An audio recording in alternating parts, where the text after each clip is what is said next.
physios, I welcome you all to our channel Physio Vidyapeeth. In this lecture, we will study about the treatment parameters and method of application of interferential current. Okay, so this is our second lecture. In the previous lecture, we did the introduction, principle, working as well as the production. So अगर हम बात करें treatment parameters की, तो इसमें जो दो important treatment parameters हैं वो है beat frequency and frequency sweep. So इन दोनों को समझना हमारे लिए बहुत इंपॉर्टेंट है. बीट फ्रीक्वेंसी के बारे में मैं आपको पिछले लेक्चर में बता चुका हूं that it is the actual therapeutic frequency. और इसको कैलकुलेट कैसे कर रहे थे हम, कैसे कर रहे थे, beat frequency was equal to F2 minus F1. Okay, हमने दो फ्रीक्वेंसी ली थी ना, जिसमें से एक क्या थी F और दूसरी क्या थी F plus small f. Okay, हमने ऐसे लिखा था और उन दोनों को अगर हम सब्ट्रैक्ट करेंगे तो वो एक फ्रीक्वेंसी देगी, जिस फ्रीक्वेंसी को हम क्या कहेंगे, बीट फ्रीक्वेंसी. असल जो इफेक्ट है therapeutic effect, that is the real therapeutic effect is produced by this particular beat frequency which is a low frequency. So अगर हम बात करें कि इसकी रेंज कितनी हो सकती है, so beat frequency can range from, it can range from 1 to 250 hertz. Okay, so this can be asked in your viva question. And इसी को हम थेराप्यूटिक फ्रीक्वेंसी या एम्पलीट्यूड मॉड्यूलेशन फ्रीक्वेंसी भी कहते हैं. So this is whole you need to understand about beat frequency. What is beat frequency? How will you find the beat frequency? And what is the range of beat frequency? And another important thing is that which particular frequency is used for a particular physiological effect that we will study further. Next is frequency sweep. So this is something important that this beat frequency, okay, either it can be set as static. Okay, so this beat frequency, I will write here, this beat frequency can be either static. Let us say I have set down the beat frequency at 10 hertz. Also it can be in the sweep mode. Okay, sweep mode. Sweep mode means we are using two beat frequencies. So one will be the lower value and other will be the higher value, that is base value and top value. Here in this example I have used 10 and 100. So what will happen, the beat frequency will start from 10, it will slowly rise, move to 100 and come down back to 10, and this cycle will be occurring continuously. This is called sweep mode or the frequency sweep. The question is that why we need this particular frequency sweep. You must have studied, as I have explained in my previous lectures, whenever we are using a static or a constant frequency, there can occur accommodation. So what is the property of nerve? When a constant stimulation is given, nerve can get accommodated to it. So to prevent that accommodation, we will use that stimuli which is rapidly or slowly changing. Okay, so rapidly changing is much good for us. So here we are using this frequency. It will move from 10, 20, 30, 100, again come down, again go up, again come down. So it will not let the accommodation occur. And this sweep can occur in three particular patterns. This one is triangular. Okay, this one is rectangular and this one is trapezoidal. Okay, so we need to also set the value of time. Okay, so let us say I have used the base value at 10 hertz and the top frequency is around 100 hertz and the time I have chosen 8 seconds. Okay, so let us say I will write here 8 seconds and here is 0. So from 0 to 8 seconds you will see that the frequency will increase. So it will move toward 100 and after that it will move down. then again it will go up and down. So this is the sweep method for triangular mode.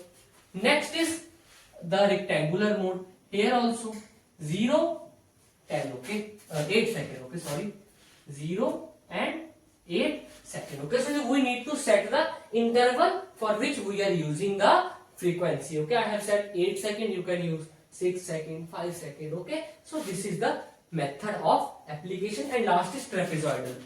Here frequency will increase and it will remain 100 for some time, then come down, and here it will jump rapidly. See, what is the difference between these waveform? I will make you understand like which waveform will be used in which condition. Here you can see it is slowly rising, slowly rising. So you can understand it easily कि अगर जो stimuli है वो धीरे धीरे बढ़ रहा है, यानी कि उसको हम आराम से सह सकते हैं. यस, कब सहने की जरूरत है? जबकि हमारा पेन एक्यूट कंडीशन है. सो एक्यूट कंडीशन में हम इस चीज को यूज कर सकते हैं. क्यों? क्योंकि भाई स्टिमुलाई जो है वो धीरे धीरे बढ़ रहा है, वो हमें ज्यादा दर्द नहीं दे रहा, वो 10, 15, 20, 25 ऐसे ऐसे करके बढ़ रहा है. लेकिन अगर हम यहां की बात करें 10, उसके बाद एकदम से 100. So there is a rapid rise in the frequency, यानी कि एक तरीके का ये एक एग्रेसिव मेथड है जिसमें क्या हो रहा है, फ्रीक्वेंसी का जो जंप है वो ग्रेजुअल नहीं बल्कि सडन है. So sudden change of frequency होता है.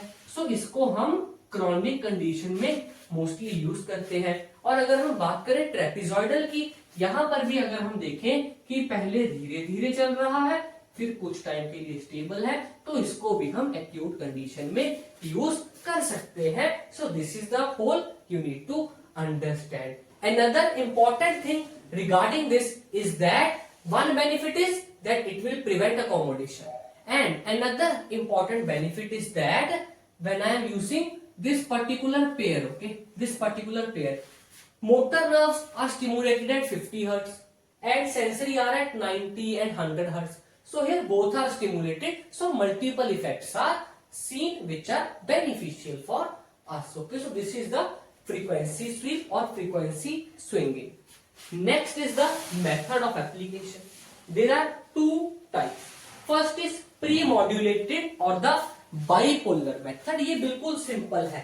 यहाँ पर जो करंट है यानी कि जो हमारा मॉड्यूलेशन था वो मशीन के अंदर ही हो रहा है, यानी कि सर्किट के अंदर ही हो रहा है, तभी तो इसका नाम जो है वो है प्री मॉड्यूलेटेड. प्री मतलब पहले, मॉड्यूलेटेड मतलब पहले ही वो मॉड्यूलेटेड हो गया, यानी कि बीट फ्रीक्वेंसी ही निकल रही है इलेक्ट्रोड से. और यहाँ पर हम कितने इलेक्ट्रोड यूज करेंगे? 2 इलेक्ट्रोड. मान लीजिए ये हमारा एक स्किन सरफेस है. सो this is the first electrode, this blue one is second electrode, and this area represent the depth of penetration. But this have one disadvantage. What is that? As here the modulation occur in the machine circuit which is outside the body. Yes, so beat frequency is being given by the electrodes. इस electrode से क्या निकल रहा है? Beat frequency. Beat frequency का range कितना है? 1 to 250, and this is low frequency current, so a lot of resistance will be there for this current to enter. So यहाँ पर जो है वो बीट फ्रीक्वेंसी ही emitted होती है. Beat frequency is emitted, so जो Z जो है वो बहुत हाई होगा and penetration जो है वो बहुत कम होगा. So this is all about the bipolar method और pre-modulated method. Bipolar method में कितने इलेक्ट्रोड? 2 इलेक्ट्रोड. Pre-modulated से ही याद रखना है कि जो मॉड्यूलेशन है वो सर्किट के अंदर हुआ है. अगर सर्किट के अंदर हुआ है मॉड्यूलेशन, यानी कि इलेक्ट्रोड से क्या निकल रहा होगा? Definitely the beat frequency. और बीट फ्रीक्वेंसी कितनी है? इतनी है. और खुद देखो ये लो है कि हाई है? ये लो है. और अगर लो है तो जेड ज्यादा होगा कि नहीं होगा? डेफिनेटली होगा. सो Z will be very high, that is resistance is high, definitely penetration will be low. Okay, लेकिन इसका एक एडवांटेज भी है कि सिर्फ 2 ही इलेक्ट्रोड यूज होते हैं. Okay, so this is the whole about pre modulated method. Second one is quadripolar method or the true IFT method. It can be either static interference, it can be either dynamic interference. The whole production that I have explained you was static interference. मतलब यहां पर जो है वो beat frequency BF क्या है, fixed है, and this BF is beat frequency. Okay, so this is beat frequency जो है फिक्स्ड है, यानी कि यहां पर बीट फ्रीक्वेंसी फिक्स्ड है. मान लो एक करंट था 4100, दूसरा है 400, सो बीट फ्रीक्वेंसी कितनी बनी, 100 की. ठीक है, बीट फ्रीक्वेंसी कितनी बनी, 100 की बनी. तो यहां पर जो क्लोवर लीफ बनेगा वो स्टैटिक होगा, as we have studied previously, that was whole static interference. But in conditions when we are using this particular frequency sweep, when we are using frequency sweep, जहां पर क्या है, जो हमारा बीट फ्रीक्वेंसी है वो 10 से लेके 100 तक है, यानी कि पहले 10 था फिर 100 हो रहा है, यानी कि धीरे धीरे जो बीट फ्रीक्वेंसी है वो बढ़ रही है, जिसके चलते जो क्लोवर लीफ है वो 40 डिग्री के अराउंड रोटेट करेगा. What I am explaining, you can understand here. So this is the 45 degree angle. ठीक है, ये था पहला इलेक्ट्रोड, ये है दूसरा, और इन दोनों के बीच में ये जो एंगल है ये बना 45 डिग्री. 45 यहां पर भी वही बना है. यहां पर क्लोवरली फिक्स है इतनी सी जगह के लिए. मान लीजिए ये है 50 हर्ट्ज के लिए बीट फ्रीक्वेंसी. समझ लो मैंने यहां पर लिख दिया 4050, आपके लिए इजी कर देता हूं. ये बन गया बीट फ्रीक्वेंसी 50. तो इतना एरिया. अब जैसे जैसे बीट फ्रीक्वेंसी बढ़ेगी तो क्लोवर लीफ का जो पत्ता है, जो लीफ है, वो बड़ा होता जाएगा. यानी कि पहले 10 पे इतना था, 20, 30, 40, 50, 60, यानी कि जो एरिया है वो धीरे धीरे बढ़ता जा रहा है जैसे जैसे स्वीप चल रहा है. 10, 20, 50, 70. वही मैंने लिखा है, it will move to and fro around the 45 degree angle. And इसका एक कुछ हमें पर्टिकुलर इंपॉर्टेंस लग रहा है. यस, लग रहा है. Importance is that when we do not know the exact reason of pain और the exact area where we want to apply the IFT, we will use this dynamic interference, और इसको हम वेक्टर स्कैनिंग भी बोलते हैं, vector scanning भी बोलते हैं. सो इससे क्या होगा, इससे क्या होगा, ये धीरे धीरे करके सारा एरिया ही, यानी कि काफी एरिया को कवर कर लेगा. कब, जब हमें पता ही नहीं कि एक्चुअल पैथोलॉजिकल रीजन कौन सा है जहां से जो प्रॉब्लम अराइज हो रही है. जब हमें पता है कि yes this particular area is having pain, so हम क्या करेंगे, स्टैटिक इंटरफेरेंस लगा देंगे. जब पता नहीं सर यहाँ पे ही है, मतलब I can not explain the exact cause, but it is in the whole knee और whole forearm, so we will definitely use this dynamic interference which will cover as much area as it can. So definitely its effect will be increase. एक फायदा क्या है इस चीज का, कि वो एरिया को बड़ा कर रहा है. क्या कर रहा है, एरिया को बड़ा कर रहा है. कौन सा एरिया, ट्रीटमेंट एरिया. पर एक नुकसान भी है. There is one disadvantage. Let us again understand with the help of diagram. मान लीजिए मैंने 10 मिनट के लिए ये लगाया, 10 मिनट. तो यहां पर क्या है, पूरे 10 मिनट के लिए सारा जो बीट फ्रीक्वेंसी है वो इसी एरिया में रहा. लेट अस से यहां पर भी मैंने क्या लगाया, 10 मिनट के लिए. यहां पे क्या है, उसी 10 मिनट में उसको इस एरिया को भी कवर करना पड़ा. फिर जब एरिया बड़ा होगा, इतना, फिर इतना फुल. ठीक है, मान लो यहां पर बीट फ्रीक्वेंसी 10 से 100 है ना. मान लीजिए ये वो टाइम है जब बीट फ्रीक्वेंसी है 30. मान लीजिए ये वो टाइम है जब बीट फ्रीक्वेंसी है 70, और जब 100 है वो तो टोटल एरिया कवर करेगी. अब मान लो जो पैथोलॉजिकल कंडीशन है वो इस कॉर्नर पे थी, जो साइट ऑफ पेन है वो इस कॉर्नर पे थी, तो effective overall treatment time at this place is reduced. मान लीजिए हमने लगाया और जो पेन था वो काफी दूरी रह गया. सो द ट्रीटमेंट एरिया और the treatment time at a particular area is reduced. That is current density is reduced. Okay, तो यहां पर मान लीजिए सारा करंट एक ही जगह पे था, लेकिन यहां पर करंट पहले इस एरिया में, फिर इस एरिया में, फिर एंड पे और फिर जीरो. मान लीजिए पेन एंड में था, तो the overall treatment time for that and point where actually the pain was is reduced. So this is all about the dynamic interference or the vector scanning method.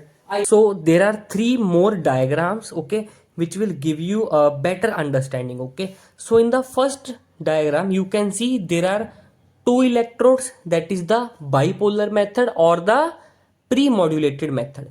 Here in this diagram M means modulated current. Okay, so the modulated current which is formed is 100% in all the direction. Okay, here the arrow is in upward direction, you can draw it downward, left, right, in any direction. Okay, the current is uniform and 100% in all the direction. Similarly, there is another diagram which you can see in which is the four pole method, that is the quadrupolar method. Four electrodes, and you can see here M is 100% at 45 degree. Okay, so when you will move away from 45, that is either above 45 degree angle or below it, definitely the modulation current intensity at that point will be less. Okay, so this means that here the modulated current is maximum at 45 degree angle. And at last you can see the third diagram, it contain two parts. Okay, first diagram and second diagram. First diagram signifies that the clover leaf of the static method. Okay, you can see it is formed at 45 degree, and in the second method there is clover leaf and another term rhythm is written, which means that this clover leaf can move to and fro around the 45 degree angle, which is the vector scanning method or the dynamic method. Okay, where the intense frequency or the beat frequency is slowly increasing, then decreasing, again increasing and decreasing. I hope this is very clear to you. If you have any kind of doubt, please mention it in the comment section. I will try to reply it as soon as possible. And in our next lecture, we will move further. Till then, you keep on studying. Thank you to one and all.